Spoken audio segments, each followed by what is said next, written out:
Hey everybody, this is Ted Check. Some sad news here. Aerosmith calling it quits rather abruptly. It says here the headline, Aerosmith announces retirement from touring due to Steven Tyler's vocal injury. Um, I mean, first of all, the band is absolutely amazing. Like they are legendary. For those who don't know. They've been rocking it since 1970, as long as I've been alive. So 54 years. That is truly astounding. Um, they've had some slight lineup changes. I mean, the original members are still are the ones that are retiring. They just in the middle there. They might have had a few little lineup changes for a little while, but the guys who started the band are the guys who are finishing the band, as far as I understand it. That also is amazing. But the vocal injury, whatever it is, vocals, that's a weird thing. I mean, I was in a couple of garage bands many, many years ago, and your vocal cords are just so sensitive. You really have to treat them properly. And I'm not saying that Steven Tyler didn't, but also his style of singing, where he was screaming a lot of the time. He was known for that. Uh, you know, you can only do that for so long. You can only do that for so long, and then it just quits on you, as we've seen with many uh, other vocalists from the 1980s. So yeah, apparently he had a great medical team, and they did everything they could for him, but it just proved to be insurmountable. Here, let's read a little bit from WBZ News. Um, Yeah, sadly, it's clear that a full recovery from his vocal injury is not possible. We have made a heartbreaking and difficult decision, but necessary, as a band of brothers to retire from the touring stage. So here we got 4 out of 5 guys. Here's Steven Tyler. Here's Joe Perry, the lead guitar player. And they were known as the Toxic Twins because just almost, it almost overshadowed, their drug use almost overshadowed their music at one point, and to the point that they recorded a record called "Done with Mirrors," basically referencing that from what I understand, you cut your cocaine on a mirror. That's the way apparently it was done. I don't know if it is now. I don't know. I don't care. But at one point, you did your whole business with your cocaine on a mirror. So they did a record called "Done with Mirrors" because they had rehabbed themselves. They said, "Hey, we're done with the whole drug thing." But yeah, for a while they're known as the Toxic Twins. That kind of overshadowed their music, and their music was tremendous. Um, Tyler sustained the vocal injury during a concert last September and initially said he wouldn't be able to sing for the next 30 days. But Aerosmith later had to announce the tour would have to be put on hold because the injury was more serious than initially thought. This was their farewell tour anyway, I guess. Although we've seen bands come back from farewell tours. But I mean, these guys are in their 70s. The band was supposed to resume their farewell tour on September 20th in Pittsburgh. They were going to be in Philly, which is kind of close to me, Dallas, Denver, San Francisco, Los Angeles. Okay, so a lot of major cities. I saw these guys in 1988.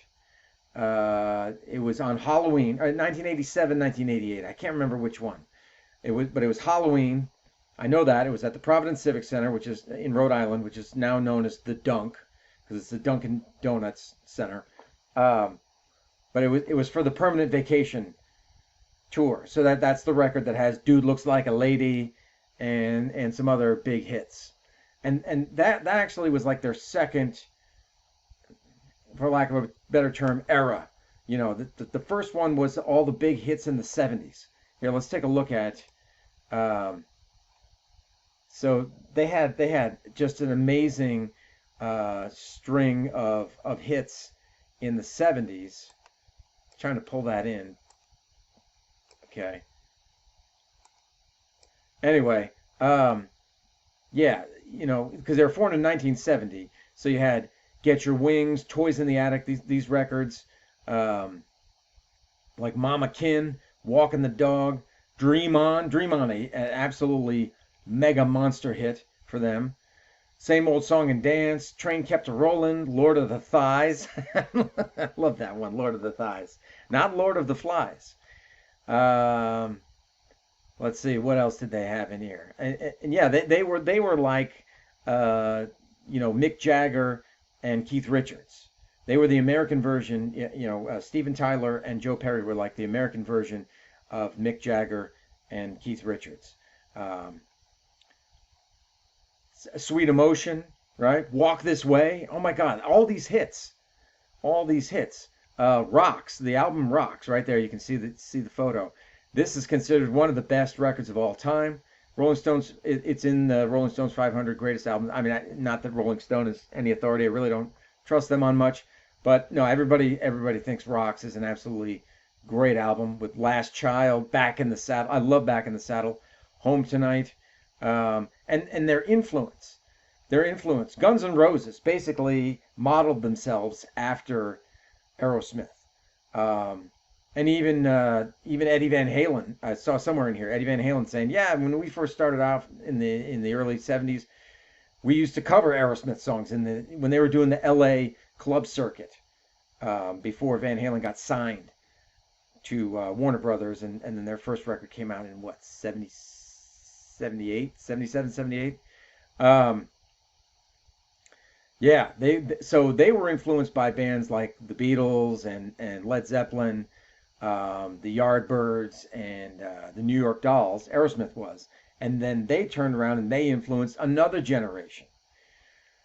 So they had some. So Joe Perry, one of the main, he was the lead guitarist and also a big creative influence on the band. He left, and Brad Whitford, the other guitar player, left. So they got replaced. They did a couple of records with a couple other guys, and then they came back in the Saddle reunion tour in '84.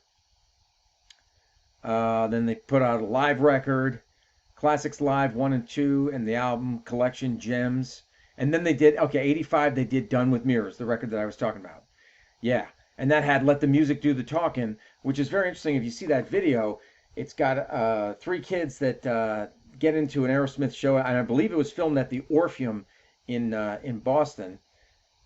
And yeah, so I think it was filmed at the Orpheum, and they're filming a bootleg. I mean, now people have their phones and they just film like crazy, but back then you couldn't do it. Back then it was illegal, and so it's kind of interesting how times have changed. Um, I don't know where my face went. I had the thing here, and for some reason my face is now absent from this. And if I go back to this, nope, still my face is missing. I don't know what the heck happened to my face. The last video I had my face here. I like my face.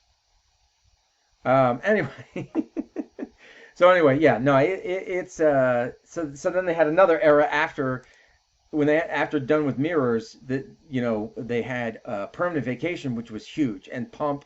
This continued into the second era. Continued, started in '87, continued, I would say, into the '90s, because they had hits like Crying, Amazing, Crazy, yeah, Living on the Edge. Into the mid '90s, I'd say this next era.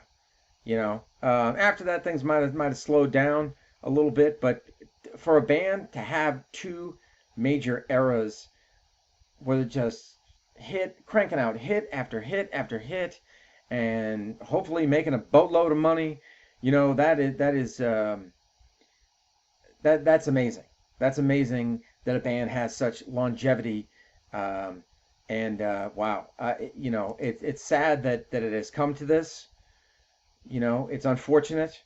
Um, Vocal cords don't last forever. That's the sad thing. They don't, and so you got to know when to call it quits. And so apparently that's what they've come to. That's the conclusion that they've come to is, hey, you know what? It's the end of the line. It's the end of the line. We can, uh, I guess, just say, hey, look, what a hell of a career we had. What an amazing, amazing career we had. One of the best bands ever. I can safely say. You know, um, I feel fortunate that I was able to see them, and I would say still in their prime in 87, 88, still definitely in their prime. So anyway, thank you, Aerosmith, for such great times, great songs, and happy retirement. You know, enjoy it. And that's it, and I will talk to you guys later.